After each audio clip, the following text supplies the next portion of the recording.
Hi, good afternoon. A few good things, or a few interesting things have been happening to me recently here in Hualien. Uh, First of all, mercifully, the heat wave that's been precursor to an early summer here has abated for the last couple of days. Normally we have a pretty strong, what we in the islands, Hawaii Islands, would call trade winds, northeast winds, and bringing cooling, even in the heat of the day, nice winds. Where I live in the 11th floor of my building, we're exposed to that, and it's quite nice. But recently there's kind of an invasion of the weather. The winds were coming from the south and southwest. Again, Kono weather where I'm from. And this seems to be a warmer air coming from the south, which is warmer parts of this island of Taiwan. But there's other weather conditions. There's convection, or there's something made it so that the temperature would read in centigrade 32, 33, 34, while it would feel like 5 degrees warmer, 38, 39, 40. 40 is over 100 in Fahrenheit, hot, and still muggy. So 2 days it snapped. It's been cloudier, noticeably cooler, and a lot more livable, especially here in my meditation room, with this all closed up to keep out the ambient sound. Curtain drawn, got a bright light over here to try to light up my presence and my area. So that's a welcome relief, and it's welcome to stay. Of course, as we've talked before, the only constant is change, so it will change.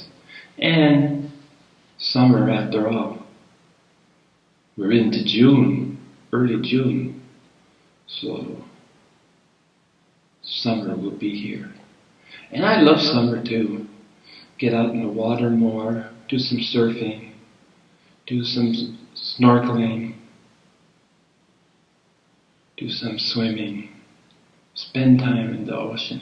And the ocean is a really pleasant, just a few degrees colder than the air. Pleasant.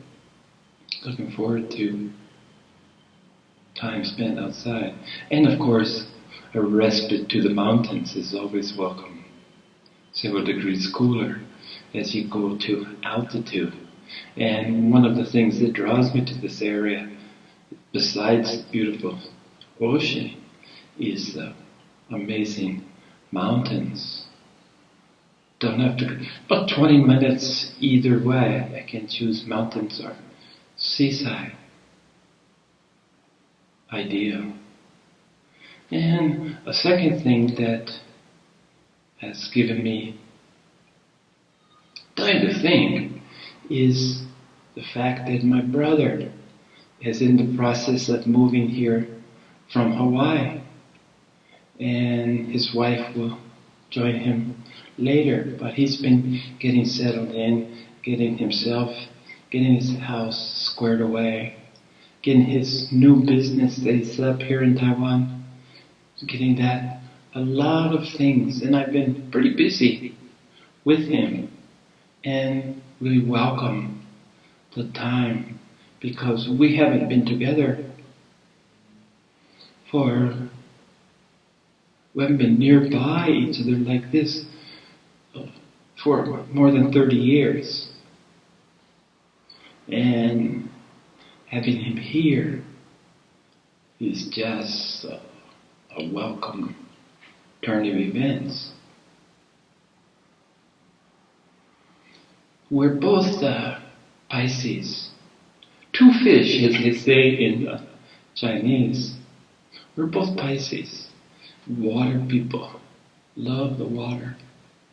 And it's so funny to see, even though we're raised apart, and not only the astrological coincidence of birth, which I dabble in for entertainment purposes only. I just find it amusing to see the patterns. But what about the fact that we were brothers from the same mother, raised together, the same circumstances? So it's good to see, it's interesting to see the similarities. The differences are glaring too. He's much more energetic than I am. He's even more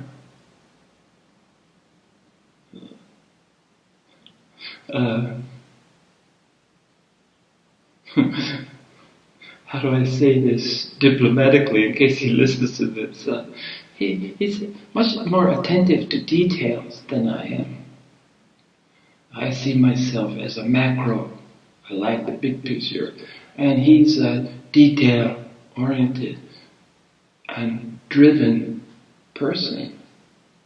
Lists, sequential events, approach to problems in life or obstacles. I'm more embracing. He is more hands-on. Gotta solve it. Let's get to the bottom of this. And driven, where I've mentioned before that detail gives me a headache. 1, 2, 3, enough. But his lists go on and on and on. So it's fun. Really fun to have. But one thing in common that we always have in common, we love our cars. Okay? Yeah. He's had a lot more vintage and beautiful. He couldn't bring his 1954 Volkswagen it's a combi, I guess it's a cross between a van and a pickup truck. Quite rare that he's restored, put a big beautiful, rebuilt the engine, put a brand new, it's just pristine. But he can't bring it in here apparently. To bring cars more than 10 years old are not welcome in Taiwan. Can't bring it here, so he has to put it up for sale. Which means going back to Hawaii, finishing some business, coming here to finally settle down. But this love of cars, and I've had always older cars, but I took care of them. We take care of our things. I keep them clean, keep them waxed. A little over 3 years ago, I bought my first new car. Hard to believe, but it's so. Always chose a second-hand car. I always chose to rent my residence rather than buy. I've never owned a house, never wanted to, whereas my brother has owned several. On the material level, he's done much better than I have. But I've always been okay. My needs, I never was one to be too overwhelmed by material possessions. And these have become to mean less and less for me. But this new car, yeah, it's interesting that I do have an attachment there. And the recent experience is what's bringing this up. Yesterday I was fortunate enough to have a wonderful woman, Sandy, visit from the other side of the island, who I haven't seen in 5 years, who I've known for more than 15, 18, close to 20 years here in Taiwan. Wonderful woman. And she brought her 23-year-old son with her, who's applying to the local Buddhist university here to study Chinese medicine. And today, as I'm speaking, he's taking the placement exam. And it's a big deal. And it was quite a rigorous test, hours of testing. Anyway, they showed up yesterday and they wanted, she's never been to, neither of them have been to Hualien, this beautiful East Coast town. Arguably, at least in my opinion, easily the best place to live on this island, East Coast. Reminds me of Hawaii of my youth, Hawaii of the 60s. So I had a chance to show her, took her to my favorite lakeside, 20 minutes away. Went to my favorite restaurant owned by a retired policeman and his Aborigine, his Renjamin, his indigenous wife in a village of indigenous people. And he has a beautiful little restaurant, nice pasta, good cappuccinos, good coffees, and good pasta. So I thought, it's cool. It's along the mountainside, overlooking this beautiful valley. Beautiful place to sit. Bring my friends, especially at that time I didn't know that the heat wave was going to break, so it was hot. The lake offered some refuge from the heat. As it was, this overcast, rainy day was an incredibly perfect choice too. So I picked them up at the train station yesterday at noon. Took them through the back road, along the mountain. Never wanted to drive the main pass. We went to my friend's restaurant, which is called the Cat's Tail. And they're golden-hearted people who bring in any stray animal and give them a home. Especially has cats, but dogs are welcome too. So it's a restaurant full of 17 cats. They have 17 cats right now. And they're running all around the place. And they have 3 or 4 dogs. And it's just a place that I feel comfortable. And they're just nice people. They'll take in the cats. They'll have them neutered. They'll have them with all the shots. Everything is at their expense. And those of you pet owners that have one can appreciate their 17 and always growing. And if they find people to offer, that they think offer good homes to their pets, to their refuge animals, they will happily give them to you, even though they have an investment in each with love and time and vet bills. Wonderful people, great pasta, nice time. So yesterday, where's the lesson there? Well, the lesson for me was, number 1, we're driving my car. Number 2, I had my AirPods on when I met him at the train station, because I like music, and this is another fairly recent material acquisition. And they're a little pricey for me, you know. So I took them off, put them in my pocket. Well, I wasn't careful. That was my message about yesterday. I wasn't careful. One fell down at the train station apparently, because later I just discovered one in my pocket. And we searched the car,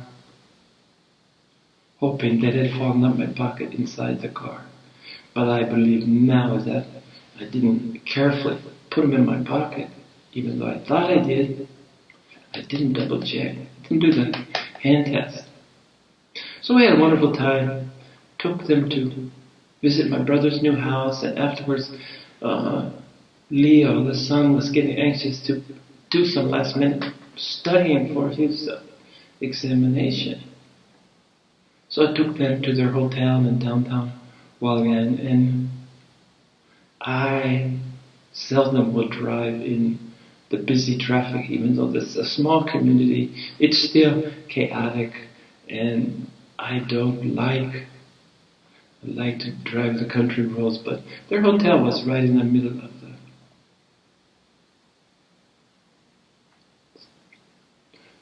city town. It's right on the crossroads. 300,000 is the whole, 350,000 for the whole county, huge county. But it's somewhere between town and small city. So I found a hotel because they were using the sun, or they were using their Google Map and directing us to the place because I wasn't familiar with it. So I backed in to pull in front of the hotel. I passed it, it's back there. I backed in. Well, as I was backing in, I hit a huge flower pot, a huge cement that I guess they placed there to keep people from parking in front of their place, because parking, like any downtown place, is scarce. Well, I dented and scraped the side of my prized possession, my car.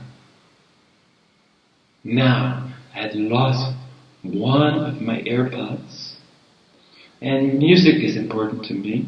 I had scratched the first scratch on my car, and pretty substantial scratch, not really deep, some denting, but definitely visible. The flower pot was made out of concrete, so definitely a scratch on my new car. And what was interesting is my reaction.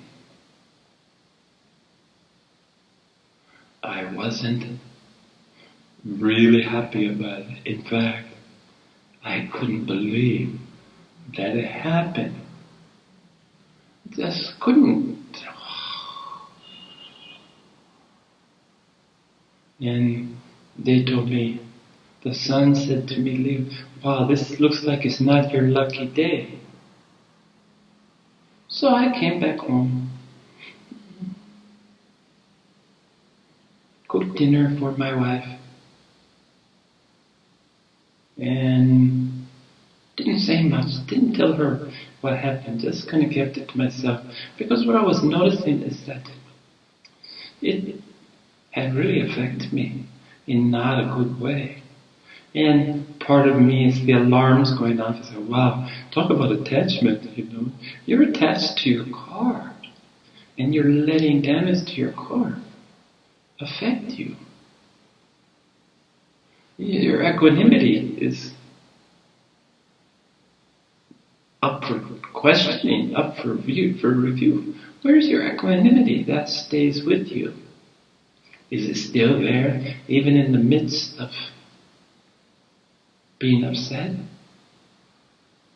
So I went to bed and couldn't sleep. I just couldn't believe what happened. What happened, you know. So unattached to almost everything, but yet here's an attachment to a car and some AirPods for music. One was gone. Only one ear, no more stereo anymore. And I couldn't sleep. I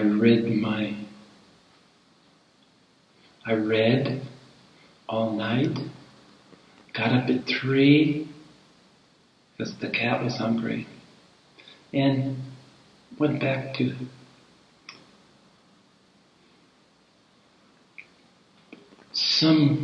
was able to finally fall asleep about 4 and went up by 7.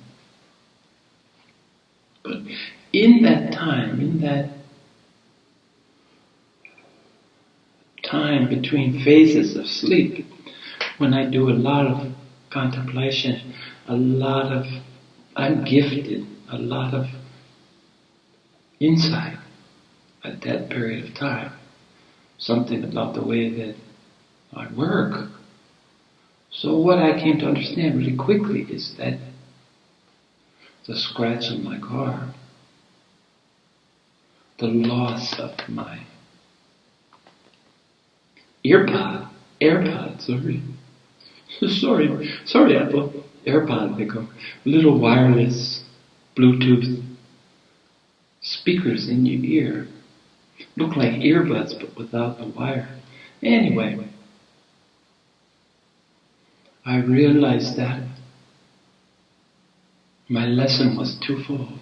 Actually threefold. Number one is that perhaps I wasn't as perhaps I was fonder of material good, car and music, than I should be. And that's a conditional test, should have, could have, would have. But this is what I was thinking. Why is it affecting me on such a deep level that I couldn't sleep?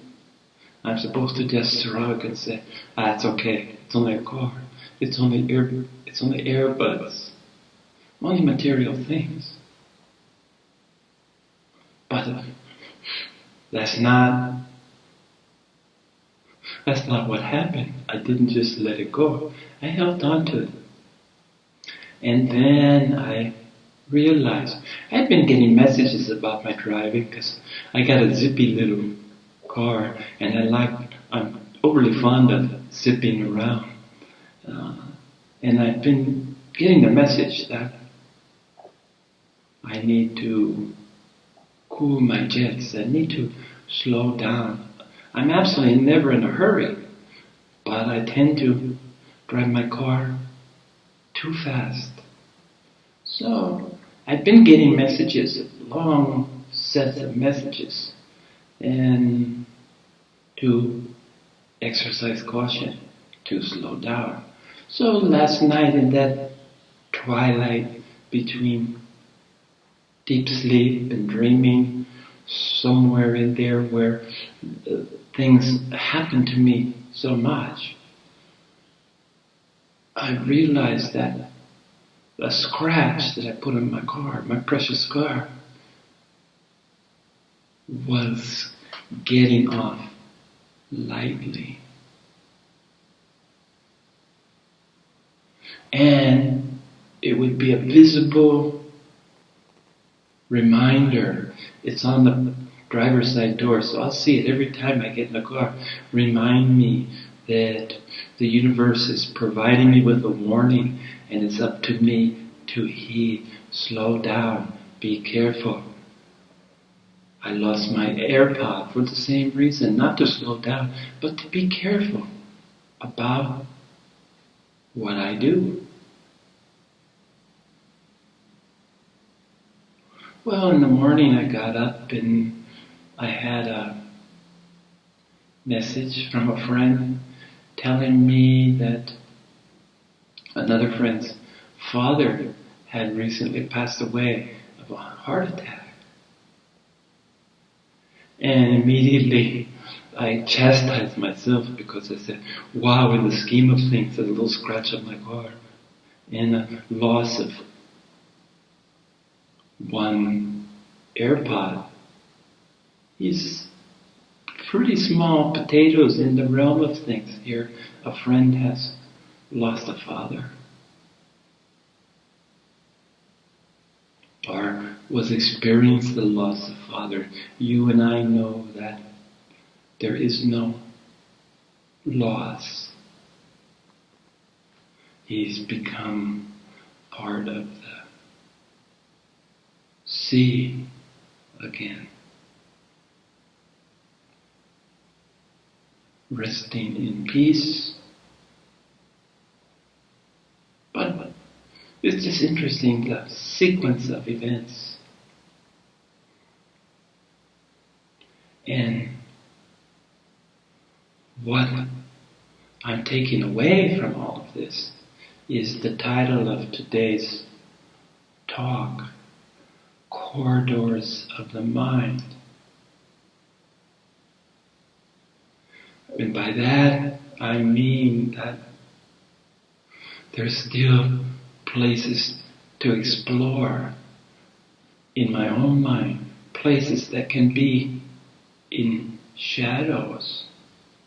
This attachment to material things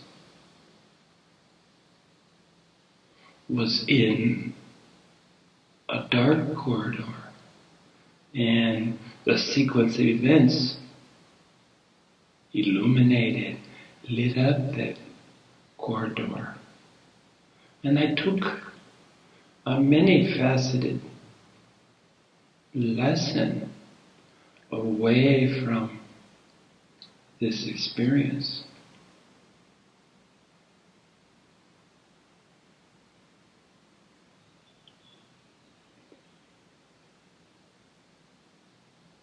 So do I care about my car any less? Will I miss my iPod any less? Well, I found out that Apple, if you lose one, you can buy one for about half the price of what you bought for two. But you can buy one if you had lost it. So, the conundrum, the question is here, do I accept the loss of the AirPods, or do I spend half again as much to be whole? And as I sit here, I miss those AirPods, on my bicycle ride. I miss not being connected to my phone for my music. So the answer to that is yes, I will go down to the retailer and put my hard-earned money back into making them whole again. And my car, I still love it. But now I see that it's a way that I can learn. It's a way to teach me. And I'm just fooling around down here because I want to open a note. I keep notes, and I just wanted to talk about what came to me last night.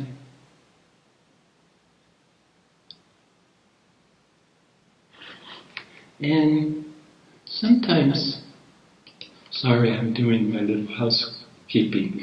Sometimes, or always, that sleeping time I've told you about, I'm inspired, and almost all the names of my video segments have come directly from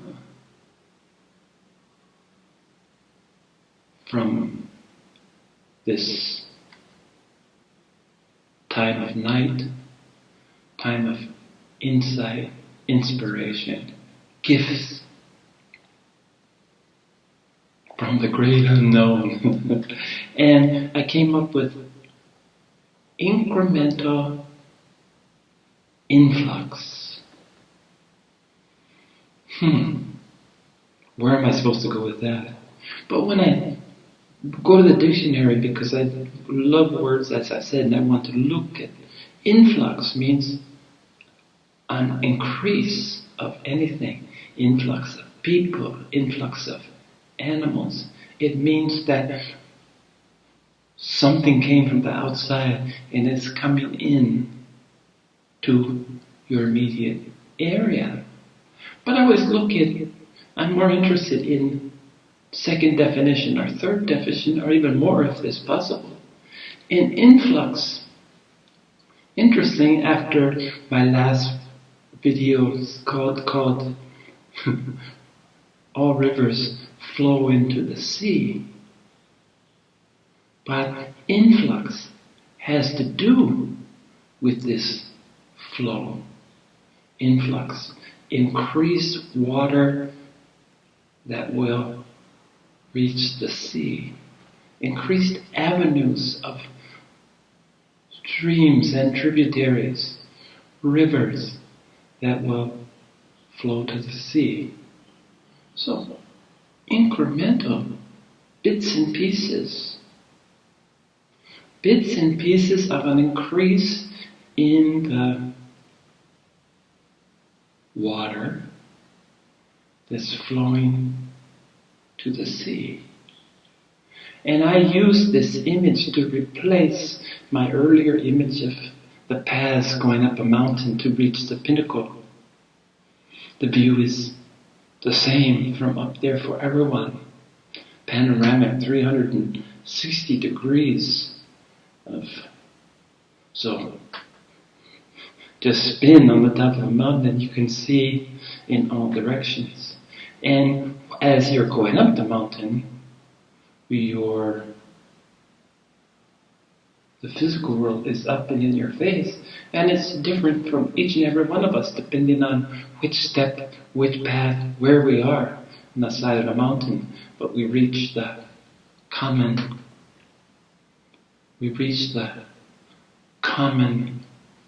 we share the top of the mountain with each other. And I'd started seeing this flowing sea. So, incremental influx, incremental additional waters, additional rivers, tributaries, streams, canals. This is increasing incrementally, bit by bit by bit. And this brought me back to where I'm the most comfortable, and comfort in this case is a good thing. Comfort is not always a good thing, because if you're comfortable and change would disrupt it, then it's not a good thing to get comfortable. Getting comfortable can be lazy, not being open to what's coming. But in this sense, it's not an encumbrance. This comfort comes from knowing the most important thing to me at this point in my life is the commonality. The fact that we're all in this together. We're all the same. There is no division or separation. It's embracing everything and everyone as part of the whole, part of what is, part of what's so. So this incremental influx means that it represented for me, it came to me because I want to celebrate that more and more people are waking up. More and more people are discovering that they've been in a dream. They're discovering that everything that they thought was real was an illusion. Every separation, every duality was in fact illusion, was all the non-duality of being the same. So this is cause for me to celebrate that we are living in exciting times because more and more people are coming to understand who they are, what they've always been, and that we're all one and the same. Makes me smile, makes my day. Thank you.